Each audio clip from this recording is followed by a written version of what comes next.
네, 우리 한번 인사하도록 하겠습니다. 사랑합니다. 축복합니다. 인사하도록 하겠습니다.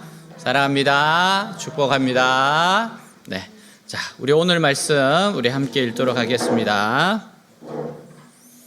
그때 세례 요한이 이르러 유대 광야에서 전파하여 말하되 회개하라 천국이 가까이 왔느니라 하였으니 그는 선지자 이사야를 통하여 말씀하신 자라. 일렀으되 광야에 외치는 자의 소리가 있어 이르되 너희는 주의 길을 준비하라 그가 오실 길을 곧게 하라 하였느니라. 이 요한은 낙타를 옷을 입고 허리에 가죽띠를 띠고 음식은 메뚜기와 석청이었더라. 이때 예루살렘과 온 유대와 요단강 사방에서 다 그에게 나와 자기들의 죄를 자복하고 요단강에서 그에게 세례를 받더니 요한이 많은 바리새인들과 사두개인들이 세례 베푸는 대로 오는 것을 보고 이르되 독사의 자식들아 누가 너희를 가르쳐 임박한 진노를 피하라 하더냐. 그러므로 회개에 합당한 열매를 맺고 속으로 아브라함이 우리 조상이라고 생각하지 말라. 내가 너희에게 이르노니 하나님이 능히 이 돌들로도 아브라함의 자손이 되게 하시리라. 이미 도끼가 나무 뿌리에 놓였으니 좋은 열매를 맺지 아니한 나무마다 찍혀 불에 던져지리라. 아멘. 세계 역사를 보면 나라를 잃은 민족들이 있습니다. 한국도 나라를 잃고 식민지를 경험한 적이 있어요. 이 시기에 사람들은 나라의 독립을 간절히 갈망합니다. 그런데 이런 식민지 기간이 길어지면 사람들은 자포자기하게 돼요. 자, 이때 침체되어 있는 사람들에게 용기를 주고 다시금 독립을 위하여 나아가도록 깨우는 사람들이 있어요. 자, 예수님이 처음 등장할 당시에 이스라엘 자손들은 오랫동안 나라를 이루지 못하고 다른 나라의 포로로 잡혀가든지 아니면 식민지 상태에 있었습니다. 물론 그들은 약속의 땅 가나안 땅에 돌아와 있지만 아직도 너무나 많은 문제들이 그들에게 남아 있었어요. 그때 아무도 살지 않는 광야에서 한 외치는 자리에 소리가 있었습니다. 그것은 이제는 새로운 나라가 시작된다는 메시지였어요. 그 소문은 금방 이스라엘 전체에 퍼져서 수많은 사람들이 그 말씀을 듣기 위하여 광야로 몰려들기 시작했습니다. 그 사람이 바로 세례 요한이에요. 자, 우리 1절, 2절 같이 한번 읽도록 하겠습니다. 그때 세례 요한이 이르러 유대 광야에서 전파하여 말하되 회개하라 천국이 가까웠느니라 하였으니. 아멘. 광야는 아무도 살지 않는 곳이에요. 근데 거기서 세례 요한이 외치는 겁니다. 이제 새로운 세상이 시작된다. 이제 얼마 있지 않으면 곧 이 땅에 하나님 나라가 시작된다. 하나님의 통치가 시작된다. 여러분, 이스라엘은 본래 하나님의 통치를 경험한 나라예요. 그런데 수백 년 동안 이 나라 저 나라 통치를 받고 있었던 겁니다. 이런 상황에서 하나님 나라의 임박을 외쳤다는 것은 유대인들에게 엄청난 충격이고 반가운 일이었어요. 자, 3절 한번 보도록 하겠습니다. 그는 선지자 이사야를 통하여 말씀하신 자라. 일렀으되 광야에 외치는 자의 소리가 있어 이르되 너희는 주의 길을 준비하라 그가 오실 길을 곧게 하라 하였느니라. 아멘. 자, 이런 세례 요한의 등장에 대해서 마태 사도는 이사야 선지의 예언의 성취라고 말하고 있습니다. 이건 예언의 성취라는 거예요. 자, 이사야 40장 3절 4절 한번 보겠습니다. 한 소리가 외친다. 광야에 주님께서 오실 길을 닦아라. 사막에 우리의 하나님께서 오실 큰 길을 곧게 내어라. 모든 계곡은 메우고 산과 언덕은 깎아내리고 거친 길은 평탄하게 하고 험한 곳은 평지로 만들어라. 아멘. 이 말씀은 이사야의 예언이에요. 당시 유다와 예루살렘 사람들이 하나님의 진노로 망해서 먼 바벨론의 포로로 갔다가 나중에 돌아올 것을 예언하는 겁니다. 이미 오랜 시간 바벨론에서 포로 생활에 익숙해진 유다 백성들은요, 완전히 하나님을 잊고 이제 열심히 바벨론 생활에 적응을 해서 살고 있어요. 근데 이때 바로 어떤 소리가 들려요. 그들의 정신을 흔들어 깨우는 겁니다. 너희들은 다시 약속의 땅으로 돌아가서 하나님 약속을 성취해야 한다. 그러니 너희들은 지금 주저앉아 있고 현실에 만족하고 있는 삶에서 일어나서 예루살렘으로 돌아갈 준비를 하라. 마태사도가 지금 세례 요한의 이야기를 꺼내는 이유가 바로 여기에 있어요. 지금 많은 유대인들이 현실에 만족하고 주저앉아 있습니다. 더 이상의 비전이 없어요. 오로지 현실에 안주해서 주저앉아 있습니다. 더 이상의 비전도 없고 오로지 돈 버는 재미에 빠져서 하나님께서 그들에게 주신 약속이 무엇인지, 또 어떤 일을 행하려고 하시는지에는 관심이 없습니다. 세례 요한이 말하는 것은 이제 주저앉아 있는 그 자리에서 일어나서 하나님의 새로운 나라를 향하여 떠나야 한다는 거예요. 지금 유대인들은 로마가 주는 물질적인 풍요에 만족하고 있어요. 요한의 메시지는 그런 식으로 풍족하게 사는 것이 하나님 백성의 진정한 모습이 아니라는 겁니다. 요한이 외쳤던 그 하나님의 나라는 현재 우리에게도 그대로 적용될 수 있어요. 지금 현재 자신의 생활에 빠져서 정신을 차리지 못하는 사람들이 있을 겁니다. 그러나 우리 눈에 보이지 않는 새로운 나라가 이미 시작되었어요. 그 나라는 철저하게 공평한 나라이고 미움과 갈등이 없는 나라예요. 바로 하나님께서 다스리는 나라입니다. 세례 요한은 오늘도 우리에게 외치고 있는 겁니다. 이제 우리 가운데 새로운 나라가 시작되고 있다는 것이에요. 그리고 누구든지 그 나라의 백성이 되려면 회개하고 세례를 받아야 한다고 말씀하고 있습니다. 여러분, 회개라고 하는 것은 완전히 인생의 방향을 터는 거예요. 터닝하는 겁니다. 완전히 방향을 터는 거예요. 사는 목적을 180도 바꾸는 것을 말합니다. 자, 우리 4절 같이 한번 읽을게요. 4절에 보면 요한의 모습이 나옵니다. 자, 한번 요한의 모습을 보겠습니다. 같이 읽습니다. 요한은 낙타 털옷을 입고 허리에는 가죽띠를 띠었다. 그의 식물은 메뚜기와 덜꿀이었다. 제가 비슷한 게 두 가지가 있는데 메뚜기하고 석청 먹은 거. 네. 그건 요한하고 좀 비슷해요. 메뚜기 엄청 많이 먹었거든. 그래서 제가 지금 요한인가 그 생각을 좀 해봤어요. 자, 요한의 복장이나 음식이 의미하는 게 뭐예요? 진정한 하나님의 백성이 되려면 지금 예루살렘에서 누리고 있는 것들을 포기하라는 겁니다. 얼마든지 그런 것 없이도 살 수 있다는 거예요. 이 세상에서 먹고 살기 위해서 비굴하게 타협하는 생활을 하지 말고 죄 짓는 생활을 과감하게 버리고 가난한 심령으로 살자는 겁니다. 요한의 설교는 능력 있는 불같은 메시지, 하나님의 음성을 들려줬어요. 세례 요한은 광야로 나아가 광야에서 시간을 보낸 사람이에요. 자, 우린 여기서요, 하나님이 한 사람을 종으로 세우는 과정을 엿볼 수 있습니다. 세례 요한이 지금 메시지를 전하는데 불같은 설교를 해요. 근데 이게 도대체 어떻게 이렇게 이루어질 수 있었을까? 하나님의 능력의 말씀을 허락하는 사람들을 빈들이나 광야에 한동안 거하게 하십니다. 아무도 주목하지 않는 그곳에 밀어 넣으세요. 그리고 철저하게 하나님 앞에 홀로 세우시고 하나님만 의지하는 법을 배우게 하십니다. 이 과정에서 하나님 외에 어느 누구도 두려워하지 않는 영적 담대함과 단호함을 갖추게 돼요. 자, 여러분, 또한 광야는요, 인간의 정신을 강하게 만들어줍니다. 인내심을 길러줘요. 똑같은 동물이라도 집에서 기르는 가축과 산에서 이슬을 맞으며 살아가는 동물과는 엄청난 차이가 있습니다.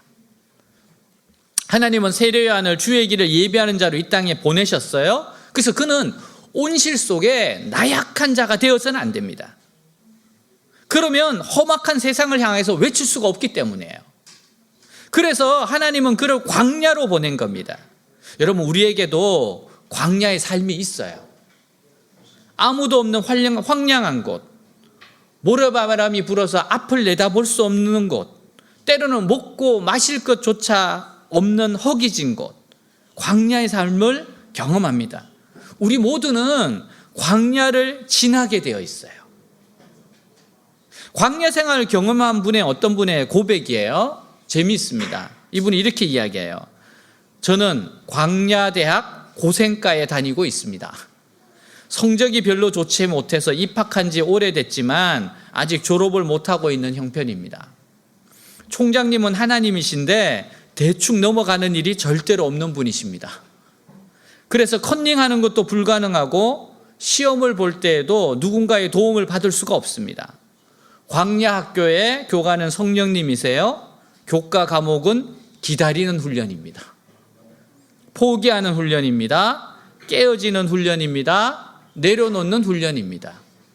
하나님만 뚫어지게 바라보는 훈련입니다. 순종하는 훈련입니다. 위로부터 내려주시는 능력만으로 살아가는 훈련입니다. 학비가 좀 비싼 편입니다. 인생을 모두 걸어야 할 정도니까요. 때로는 목숨까지도 저당 잡혀야 하니 결코 싸다고 할 수 없습니다. 지금 내가 배우고 있는 과목은 버리기입니다. 욕심을 버려야 되고, 내 고집을 버려야 되고, 내 생각도 버려야 되고, 인간적인 모든 순단 방법도 버려야 합니다. 그런데 나는 매일 낙제를 해서 이렇게 졸업을 하지 못하고 있습니다. 이번에는 반드시 합격하리라 결심을 하고 도전해 보고 있습니다. 합격하는 자에게는 졸업 선물이 있습니다. 문제 해결이라는 은혜의 선물이 주어집니다. 나는 그 선물을 받고 싶습니다. 어서 고생과를 졸업하고 헌신과에 들어가서 새로운 삶을 살고 싶습니다. 여러분들은 광야 학교 어느 과에 있어요? 여러분 지금 어디 과에 있습니까? 여기에 자퇴생은 없기를 바랍니다. 자퇴생 있으면 안 돼요. 퇴학당하면 안 됩니다. 그러면 다시 합니다. 고생과를 지나 헌신과로 가시기 바랍니다. 하나님 이제는 헌신하겠습니다. 이제는 순종하겠습니다. 이제는 내가 광야이든 푸른 초장이든 상관없이 하나님께서 주신 목표를 향해 달려가겠습니다. 여러분 이런 멋진 고백을 하실 날이 속히 오기를 바랍니다. 광야 같은 인생길에도 우리 주님이 우리의 삶을 인도하시고 보호하십니다. 우리는 광야를 생각할 때마다 좋지 않은 생각을 하게 돼요. 근데 여러분 이스라엘 사람들은 그렇게 생각하지 않았습니다. 이스라엘 사람들은 조상들이 40년 동안 광야 생활할 때 모습을 기억해요. 이상하게도 40년 동안 옷이 헤어지지 않았어요. 신발이 떨어지지 않았습니다. 한 번도 농사한 적이 없는데 먹을 양식이 떨어지지 않았어요. 뜨거운 햇살 아래 때문에 힘든 낮에는 구름 기둥으로 시원하게 그늘을 만들어줬어요. 차가운 추위 때문에 벌벌 떨어야 되는 밤 시간에는 불기둥이 나타나서 따뜻하게 해주었습니다. 그러면서 새벽이 되면 이슬과 함께 하루 먹을 양식을 만나로 내려주었습니다. 고기도 주었어요. 물도 주었습니다. 하나님께서 때를 따라서 필요한 모든 것을 채워줬어요. 여러분 그래서 하나도 부족함이 없었습니다. 그랬던 곳이 바로 광야예요. 여러분 그렇다면 광야 생활에 주는 교훈이 뭐예요? 광야는요 나를 포기하는 곳입니다. 욕심을 버려야 하는 곳이에요. 욕심은 인간을 부끄럽게 하고 죄에 빠지게 합니다. 혼자서 가야 하는 곳이에요. 여러분 혼자 있을 때 주님 만납니다. 외로울 때 주님 만날 수 있어요. 야복강가에서 야곱도 혼자 있을 때 하나님을 만났습니다. 세로야는 광야에서 주님을 만나며 담대해졌어요. 광야를 거치며 능력의 사람으로 변화되었습니다. 여러분 우리 외대교회도 그렇게 변화되는 교회예요. 그렇게 광야를 지나면서 능력을 받고 변화되는 겁니다. 우리 모두는 이런 과정을 통해서 변화되는 거예요. 하나님께서 그리고 나서 어느 순간에 높이 들어서 쓰실 날이 반드시 옵니다. 이번에 여러분들이 기도해 주셔서 월요일 날 집회를 잘 갔다 왔어요. 네. 말씀을 전하고 또 한 사람 한 사람 기도하는 시간을 가졌는데 참 은혜스러웠습니다. 그래서 우리 저를 초대했던 우리 목사님이 아주 칭찬받았다고 오늘 전화 왔어요. 그래서 너무 감사하다고, 그리고 친구들이 한 사람 한 사람 간증하는데 그 간증을 들으니까 눈물이 막 이렇게 눈물이 흐를 것 같다 그렇게 이야기해 주더라고요. 그 중에 한 친구에게 제가 기도를 해주면서 과거에 매이지 말라고 그런 기도를 해준 적이 있어요. 그리고 앞으로 나아가라고. 근데 그 간증을 나누면서 그랬다고 하더라고요. 정말 너무너무 위로가 됐다고. 격려가 됐다고? 하나님께서 나를 정말로 생각하시는구나. 그래서 너무 큰 위로가 되었다고 이야기를 해요. 그래서 정말 영혼이 한 분 한 분이 살아났어요. 여러분, 그러한 것이 언제 어떻게 일어납니까? 광야를 통과해서 나오는 겁니다. 우리가 기도라고 하는 광야도 통과하고 어려움이라고 하는 광야를 통과하고 이렇게 열악한 곳에서 예배를 드리면서 나온 것이 성령의 능력이에요. 내가 지금도 기억나는 게 몇몇 친구들은 키 큰다고 기도도 해줬습니다. 청소년한테는 그게 굉장히 중요한 것 같더라고요. 너 키도 크고 지혜도 잘한다. 그러니까 걱정하지 마라. 자, 우리 5절 6절 같이 읽도록 하겠습니다. 그때 예루살렘과 온 유대와 요단강 부근 모든 마을 사람들이 요한에게 나와 죄를 고백하고 요단강에서 세례를 받았다. 자, 요한의 설교는 당시 많은 유대인들의 마음속에 큰 반향을 일으킵니다. 그래서 이스라엘 땅 여러 곳에서 수많은 유대인들은 그에게 나와서 설교를 듣고 눈물을 흘리고 자신의 죄를 자백하고 세례를 받았어요. 여러분, 여기서 세례를 받는다는 것은요, 지금까지 자기가 하나님을 떠난 죄인이었음을 인정하는 거예요. 그리고 새로 하나님의 백성으로 받아들여지는 것을 의미합니다. 이 요한의 세례가 특별한 것은 그가 유다인들에게 세례를 주었다는 사실이에요. 다시 세례를 주었다는 사실이에요. 여러분, 이 당시 세례는요, 공개적이었습니다. 모든 사람들이 다 봐요. 수많은 사람들이 보는 앞에서 자기가 지은 죄를 고백하고 세례를 받는 것은 보통 용기가 필요한 것이 아닙니다. 근데 요한은 그거를 요구했어요. 그리고 요한은 하나님 나라가 결코 혈통상의 유대인의 나라가 아닌 걸 분명히 했습니다. 조상이 하나님의 백성이라고 너희들도 하나님의 백성인 줄 아느냐? 너의 아버지가 하나님의 백성이라고 너도 하나님의 백성인 줄 아느냐? 그게 아니라는 거예요. 자, 우리 7절에서 9절까지 말씀 한번 같이 읽겠습니다. 요한이 많은 바리새인들과 사두개인들이 세례 베푸는 데로 오는 것을 보고 이르되 독사의 자식들아, 누가 너희를 가르쳐 임박한 진노를 피하라 하느냐?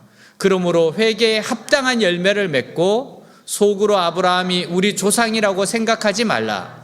내가 너희에게 이르노니 하나님이 능히 이 돌들로도 아브라함의 자손이 되게 하시리라. 아멘. 그들은 광야의 한 설교자의 말을 들었을 때 바로 그가 외치는 말씀이 하나님의 말씀이고 그 안에 권세가 있는 걸 알았어요. 근데 그의 설교의 특징이 무엇입니까? 그의 말씀에는요, 긴박함이 있었습니다. 그는 모든 사람들로 하여금 당장 결단을 내리게 했어요. 그리고 그는 결코 사람을 외모로 보지 않았습니다. 지금 너희들이 아브라함의 자손이기 때문에 당연히 그 나라의 백성이 될 걸 생각하는데 웃기는 짓들 하지 마라. 정신 차리라는 거예요. 하나님 백성 그렇게 되는 거 아니라는 거예요. 이스라엘 백성들에게 진정으로 필요한 것이 무엇입니까? 마음속에 너무나도 오랫동안 자리를 잡은 죄를 토해내는 거예요. 근데 말씀이 없으니까 문제가 죄에 있는 줄조차 몰랐습니다. 말씀이 없으면 그래요. 말씀에 빛이 비춰야지 자기가 죄인이고 지금 하고 있는 게 죄라는 걸 깨닫게 되는 거예요.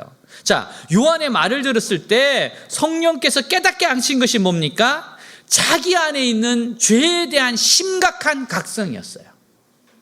아, 내가 지금 죄인이고 죄를 짓고 있구나. 그리고 이것을 토하여 내지 않고는 도저히 하나님의 백성이 될 수 없다는 깨달음이었어요. 여러분, 수많은 사람들이 미래에 대한 두려움과 불안을 가지고 있을 거예요. 그런데 더 무서운 것이 뭡니까? 우리 각 사람 안에 내놓지 않은 무서운 죄가 있다는 거예요. 여러분, 그 죄 문제를 토해내야 되고 죄를 해결해야 돼요. 그게 없이는 미래가 없어요. 손원일 사령관은 해군을 창설하신 분이에요. 국방부 장관과 독일 대사를 역임했습니다. 이 손 사령관의 아버지 손정도 목사는 독립운동에 앞장서신 분입니다. 근데 이 손 사령관은 노년에 간암이 발병해서 생명이 위급한 지경에 이르게 돼요. 그래서 가족들이 손 사령관을 위해 박태희 목사를 모시고 가정에서 집회를 열었습니다. 근데 이 박 목사님이 설교 중에 갑자기 손 제독에게 회개하라고 외치는 거예요. 아픈 사람에게 회개하라고, 죽어가는 사람 회개하라고 외치는 거예요. 그때 이 손사령관님이 어린 시절 신학교에 입학해 목회자가 되라고 하신 아버지 손정도 목사의 말씀이 생각나는 거예요. 지금 이분은 해군 사령관을 지냈던 분인데 어렸을 때 그 아버지가 하셨던 그 말씀이 갑자기 생각이 나는 거예요. 그리고 이 말씀을 어기고 만주로 도망쳐 군인의 길을 간 것이 생각나는 거예요. 그는 울면서 하나님 앞에 회개했습니다. 정말 통렬하게 회개했어요. 그리고 한참 회개를 하고 나자 갑자기 이 간암이니까 배가 불룩해져 있었거든요. 근데 그 불룩해져 있던 배가 가라앉으면서 병이 나와버린 거예요. 이후 그는 남은 생애를 전적으로 하나님께 충성하면서 전도에 힘쓰는 자가 되었습니다. 아내와 함께 모든 해군 부대에 교회를 건립하고 해군 복음화에 크게 기여했습니다. 요한이 광야까지 나와서 굳이 세례를 받으려고 하는 바리새인과 사두개인들에게 욕을 해서 쫓아내어 버린 이유가 왜 그럴까? 이 사람들도 세례 받으러 왔는데 쫓아냈어요. 독사의 자식들아 그러면서 쫓아냈습니다. 그들에게서 회개의 열매를 볼 수가 없었기 때문이에요. 회개의 열매가 없어요. 자, 8절 우리 다시 한번 읽어보겠습니다. 8절. 그러므로 회개에 합당한 열매를 맺고. 꽃은 요란하게 피는데 실제로 열매는 없는 나무들이 있습니다. 물론 꽃이 피어야 열매가 맺히지만 꽃만 핀다고 해서 그 자체가 바로 열매가 되는 거 아니에요. 사실 꽃은 많이 피지만 그것이 실제로 열매가 되는 경우는 많지 않습니다. 그럼 여기서 세례 요한이 말하는 회개에 합당한 열매가 무엇을 의미해요? 요한은요, 많은 사람들이 자신의 아름답지 못한 상태에 대하여 유감스럽게 생각하면서도 결코 그 생활을 청산하지 못하는 것을 많이 봤어요. 유감스러워요. 근데 생활을 청산 못해요. 그 이유가 뭡니까? 그렇게 하기 위해서는 포기해야 하는 것이 아깝기 때문에 그래요. 여러분, 예를 들어서 어떤 젊은 여성이 다른 남자의 첩으로 살고 있다고 합시다. 그녀는 어느 날 요한의 설교를 듣고 마음에 큰 찔림을 받았어요. 근데 그래서 자신의 그런 처지에 대해서 비통하게 생각해서 눈물을 말려 흘렸습니다. 눈물이 흘렸어요. 근데 그러나 그녀는 결코 그 남자를 떠나지 못합니다. 왜 그래요? 그 남자를 떠나면 당장 먹고 살 수가 없기 때문에 그래요. 아파트도 포기해야 되고 자동차도 포기할 것이 너무도 많은 겁니다. 이것이 바로 꽃은 피지만 결국 열매를 맺지 못하는 겁니다. 여러분, 성령이 강하게 역사할 때 사람들은 그 말씀에 찔려서 눈물도 흘리고 콧물도 흘립니다. 그러나 그 후 실제 생활로 돌아갔을 때 말씀 때문에 잃어버릴 것들이 아까워서 의지적인 결단을 내리지 못하는 거예요. 과거에 많은 사람들이 회개를 자신의 처지를 감정적으로 슬퍼하는 것이라고 생각했어요. 그래서 하나님 앞에서 많이 울고 눈물 많이 흘리는 것을 은혜를 많이 받은 것이라고 생각했습니다. 여러분, 그렇지만 기질적으로 눈물을 많이 흘리는 사람도 있어요. 눈물 많은 사람 있죠? 비교적 다른 사람들도 또 쉽게 감동 잘 받는 사람도 있어요. 그리고 술만 먹으면 우는 사람도 있어요. 이 사람 은혜 받은 게 아니에요. 드라마 보면 눈물 흘리는 사람도 있지 않습니까? 저도 가끔씩 그럴 땐 있어. 너무 감동적이잖아. 근데 그건 회개가 아니에요. 여러분, 그 정도의 눈물로 안 됩니다. 진정한 하나님의 백성이 되려면 결단을 내려야 돼요. 눈물 한 방울 흘리지 않고 회개할 수 있는 방법이 있습니다. 나로 하여금 자꾸 죄를 짓게 만드는 그 처지를 떠나는 겁니다. 사실 우리의 죄는 구조적인 것이고 습관적인 것이에요. 나쁜 아이들과 어울려서 못된 짓을 하는 아이는 그 아이들과의 관계가 끊어지지 않는 이상 절대로 그런 죄의 습관에서 벗어날 수가 없어요. 직업 자체가 자꾸 죄를 짓게 한다면 그 직업을 버려야 됩니다. 나야가라 폭포로 흘러가는 물에 죽은 짐승의 시체가 떠내려갈 때 독수리가 위에 앉아서 죽은 짐승의 고기를 먹습니다. 겨울에는 죽은 짐승의 몸에 앉아 고기를 먹던 독수리 발이 짐승의 몸통에 꽁꽁 얼어붙어요. 나중에 위험을 감지하고 날려고 해도 날지 못하고 폭포로 비명을 지르면서 떨어집니다. 사람들은 돌이켜야 할 때 돌이켜야 하고 돌이키기 위해서 결단해야 돼요. 흘러가는 대로만 살다가 폭포 아래로 떨어져서 삶의 산산조각이 납니다. 여러분, 결단하고 삶을 바꿔야 돼요. 변화돼야 됩니다. 독수리는 새의 왕이에요.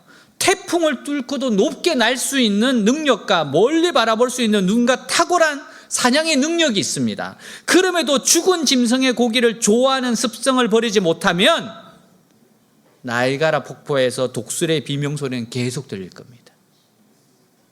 하나님께서 원하시는 믿음 생활을 위해서, 더 나은 인격을 위해서, 더 나은 하나님 나라 건설자가 되기 위해서 결단하고 죄를 끊어내야 돼요. 머뭇거리면 안 됩니다. 하나님이 기뻐하지 않는 습관들 버릴 줄 알아야 돼요. 회개의 열매를 맺기 위해 노력하셔야 됩니다. 주님께서 여러분에게 10년 후 어떤 모습이 되어 있기를 원하신다고 생각하세요? 한번 상상해 보세요. 어떤 모습이 되어 있을 거라고 생각합니까? 그것을 붙잡으시고 지금 결단할 것을 결단하시기를 바랍니다. 죽을 각오로 결단하고 말씀을 적용할 때 이 땅에서 죽지 않고 살게 되어 살 길이 열려요. 하나님이 돌보시기 때문입니다. 여러분, 우리가 정말 이 영광스러운 길을 가야 돼요. 이번에 수련회 생각나는데 우리 청년이 그런 이야기 했대요. 제가 첫날이었거든요. 목요일까지 수련회예요. 오늘이 이제 마지막 밤일 겁니다. 근데 그렇게 이야기하더라고요. 마지막 밤에 있을 집회를 첫날 했다고. 모든 은혜를 첫날에 다 받았대요. 여러분, 우리는요, 하나님께서 원하시는 그루에서 결단을 해야 돼요. 회개에 합당한 열매. 지금 사실 우리 교회 하나님께서 계속 저를 통해서 이 말씀을 주시는 거예요. 변화돼야 된다. 머뭇거리면 안 된다. 왜 그래요? 진짜 하나님이 큰 영광을 주시려고 그런 거예요. 하나님 지금 주시려고 그러는 거예요. 그러니까 준비하라는 거예요. 변화되고 그릇 만들으라는 거예요. 그렇게 살면 안 된다는 거예요. 여러분, 하나님의 은혜를 부어주시는데 그릇이 더러우면 어떡할 겁니까? 다 오물돼요. 그릇이 깨어져 있으면 어떡합니까? 다 쏟아버리는 겁니다. 그러니까 지금이 변화받을 때라는 거예요. 자, 10절 같이 읽겠습니다. 이미 도끼가 나무 뿌리에 놓였으니 좋은 열매를 맺지 않은 나무마다 찍혀 불에 던져지리라. 자, 어떤 사람이 나무를 찍으러 왔어요. 근데 지금 도끼를 나무 뿌리에 세워놓고 잠시 쉬고 있습니다. 어쩌면 나무마다 표시를 하고 있는지도 몰라요. 이건 찍을 나무, 이거는 그냥 둘 나무. 다시 말해서 요한의 말은 시간이 충분치 않다는 거예요. 이제 바로 무시무시한 메시아의 심판이 시작될 텐데 회개하지 않고 있다가는 이 세상 죄인들과 함께 입술을 심판받게 되니까 지금 당장 죄를 버리라는 거예요. 요한의 메시지는 너무 분명하고 긴박합니다. 말씀을 듣는 즉시 결단을 내리라는 거예요.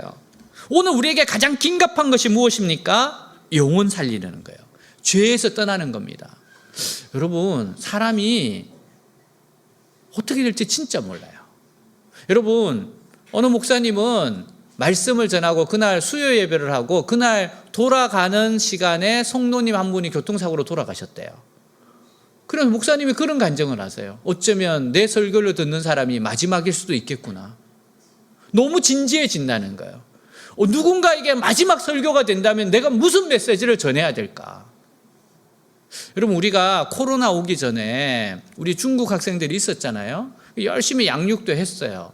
그리고 나서 중국으로 돌아갔을 때 코로나가 그렇게 번져서 다 봉쇄될 줄은 누구도 생각 못했습니다. 그리고 우리가 기도했던 친구 가운데는 우한으로 돌아간 친구도 있었잖아. 아니, 우한에서 그렇게 번질 줄 어떻게 알겠습니까? 알 수 없어요. 여러분, 오늘 버리는 거예요. 죄는 오늘 결단하는 겁니다. 하나님 감동을 주시면 머뭇거리지 말고 하나님 변화되겠습니다, 잘라내겠습니다, 그렇게 적용해서 가야 된다는 겁니다. 우리는 아직도 시간이 많이 남아있다고 생각해요? 그렇지 않습니다. 그렇지 않을 수도 있어요. 여러분, 영혼을 건지는 것보다 더 긴급한 것은 없습니다. 왜냐하면 이것은 영원한 상태를 결정하기 때문이에요. 하나님을 만나지 못하고 죽으면 이제 영원히 다시는 기회가 지워지지 않기 때문에 그래요. 그래서 말씀의 은혜를 받으면 결단을 내려야 합니다. 그렇지 않으면 죄의 세력에서 빠져나오기가 점점 더 어려워져요. 기회가 주어졌을 때 새로운 삶을 향하여 당장 걸음을 옮겨야 됩니다. 머뭇거리면 안 돼요. 한 이야기로 마칩니다. 미국의 40대 대통령 레이건의 어린 시절 이야기예요. 부모님과 함께 구두를 사려고 구두가게에 갔어요. 주인 아저씨가 앞이 둥근 것과 각진 것 중 어떤 구두가 마음에 드니 물어요. 근데 어린 레이건은 계속 구두를 살펴보기만 할 뿐 결정을 내리지 못합니다. 결국 그는 그날 구두를 맞추지 못하고 집으로 돌아왔어요. 다음 날 부모님과 함께 구두가게에 갔어요. 어린 레이건은 여전히 결정하지 못합니다. 그래서 주인 아저씨가 내가 알아서 멋진 신발을 맞춰줄 테니까 돌아가라고 말해요. 며칠 후 레이건이 설레이는 마음으로 구두를 찾으러 갔습니다. 근데 아저씨가 내민 구두는 한쪽 코는 둥글고 다른 한쪽은 네모진 짝짝이 구두예요. 울상을 짓고 있는 레이건에게 구두가게 아저씨가 말합니다. 결정할 줄 모르는 아이는 이런 신발을 신어야 하는 거야. 어린 레이건은 매우 창피했지만 큰 교훈을 얻었습니다. 주어진 기회에 결정하지 못하면, 결단하지 못하면, 변화되지 못하면 짝짝이 구두를 신어야 한다는 것을. 여러분, 세상과 하나님 사이에 발을 걸치고 있으면 짝짝이 구두를 신을 수밖에 없어요. 변화돼야 되는데 변화되지 않고 그렇게 깨어르면 짝짝이 구두를 신을 수밖에 없어요. 그래서 레이건은 어떤 결정을 하거나 선택의 기로에 섰을 때 어떻게 처신해야 하는지를 깨닫고 이를 실천에 옮겼다고 합니다. 결단하고 결정하고 결단하고 실천했다는 거예요. 그 결과 그는 미국의 대통령에 당선돼 정치가로 성공하게 돼요. 여러분, 우리 인생은 계속되는 선택과 결단입니다. 우리가 살아가는 모든 것이 어쩌면 선택이에요. 무엇을 선택하느냐가 인생을 좌우합니다. 선택에는 언제나 결단이 필요해요. 결단해야 할 때 신중하게 결단하지 못하면 중요한 것을 잃어버립니다. 말씀을 사랑하여 가까이 하세요. 말씀을 사랑하여 삶에 적용하며 살아내셔야 됩니다. 회개에 합당한 열매 맺는 삶이 되게 해야 됩니다. 여러분, 올해 규모 있고 품위 있고 질서 있는 삶으로 하나님을 기쁘시게 합시다. 주님이 도와주세요. 변화할 수 있는 신적 능력을 주십니다. 죄를 이기게 하십니다. 여러분, 이게 없으면 우리는 할 수가 없어요. 근데 예수 믿는 사람에게는 신적 능력이 있어요. 뭐예요? 죄를 이길 수 있는 능력, 변화될 수 있는 능력. 내 힘이 아니라 하나님이 주시는 신적 능력이 있습니다. 그것을 믿고 결단하고 결정하고 회개에 합당한 열매를 맺는 2023년이 되시길 주님으로 축복합니다. 기도하겠습니다. 지금까지 살아왔는데 이렇게 살아가겠다, 그렇게 사시면 안 됩니다. 요한은 지금 긴박하게 이야기해요. 은혜를 받았느냐, 깨달았느냐, 변화돼야 된다. 회개에 합당한 열매를 맺어야 된다. 그 죄 가운데서 우물쭈물하면 안 된다. 심판이 언제 임할 줄 모른다. 사랑하는 여러분, 우물쭈물했던 것들을 철저하게 깨트려냅시다. 타협하고 있었던 거 끊어냅시다. 그리고 회개에 합당한 열매를 맺을 수 있도록 변화의 삶을 삽시다. 주님께 도와달라고 합시다. 주님이 도와주십니다. 신적 능력을 주십니다. 기도하겠습니다. 하나님 아버지, 감사합니다. 하나님, 회개에 합당한 열매를 맺는 인생, 정말 하나님 회개에 합당한 열매를 맺는 인생, 하나님이 기뻐하시고 기뻐하시는 이야기, 아버지 세례 요한이 긴박하게 전합니다. 그리고 회개에 합당한 열매를 맺을 것을 말합니다. 아버지, 내가 말씀을 들었고 은혜를 받았사오니 이제 머뭇머뭇하지 말고 우물쭈물하지 말고 분명한 결단과 결정을 내리고 말씀에 순종할 수 있도록 하여 주시옵소서. 하나님, 주님이 아십니다. 내 힘으로 할 수 없다는 것, 그러나 성령의 능력으로 합니다. 주님께서 은혜를 주십니다. 주님께서 신적인 능력을 주십니다. 예수님이 이 땅에 오신 것은 바로 이 신적인 능력으로 변화될 수 있는 힘을 주시고자 원합니다. 주님, 죄를 싸워서 이길 수 있습니다. 죄와 싸워서 이길 수 있습니다. 하나님, 우리가 승리하도록 인도해 주십니다. 역사해 주십니다. 주님이 깨닫게 하셨을 때, 주님이 은혜를 주셨을 때, 하나님 긴박하게 하나님 말씀을 가지고 그 은혜를 가지고 삶이 변화되게 하시옵소서. 아버지여, 절대로 타협하지 말고 하나님 이 말씀의 중요성을 알고 하나님 앞에서 주여 결단하게 하옵소서. 회개에 합당한 열매를 맺게 하옵소서. 이제 더 이상 안주하거나 편안한 삶을 추구하거나 안일한 삶이 아니라 하나님이 부르시는 삶, 하나님이 인도하시는 삶, 철저하게 주님을 의지하고 나아가게 하여 주시옵소서. 회개에 합당한 열매를 맺게 하여 주시옵소서. 도끼가 나무에 뿌리채 겨누고 있습니다. 하나님, 긴박하게 알고 변화되게 하옵소서. 결단하게 하여 주시옵소서. 오늘 세임받게 하여 주시옵소서. 오 주님, 신적인 능력이 있습니다. 아버지, 성령의 능력을 오늘 부어 주시옵소서. 마음이 변화되게 하여 주시옵소서. 예수는 나의 힘이요, 예수는 나의 생명이야. 아멘. 예수는 나의 참 기쁨 참 소망, 예수는 나의 꿈이라. 예수는 나의 힘이요, 예수는 나의 생명이야. 예수는 나의 참 기쁨 참 소망, 예수는 나의 꿈이라. 아멘. 진리의 성령 내게 오셔서, 진리의 성령 내게 오셔서, 진리의 성령 깨닫게 하사 주 예수만 바라보게 하시네. 예수는 나의 힘이요, 예수는 나의 생명이라. 예수는 나의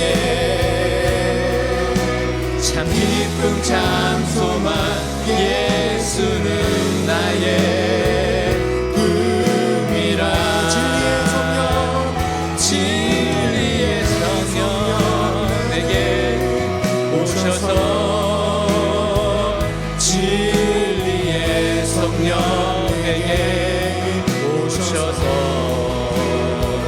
진리의 성령 나를 깨닫게 하사 주 예수만 바라보게 하시네.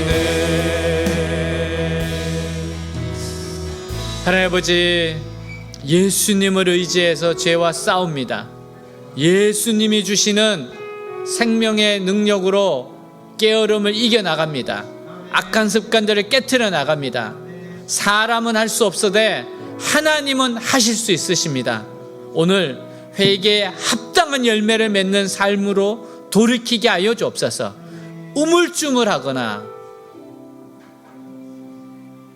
어물쩍 무엇이든지 넘어가지 않게 하여 주옵소서. 결정하고 결단하고 적용하는 삶이 되게 하여 주옵소서. 주님, 규모 있고 품위 있고 질서 있는 삶으로 하나님을 기쁘시게 하는 삶이 되게 하옵소서. 우리 주 예수 그리스도 이름으로 기도하였습니다. 아멘.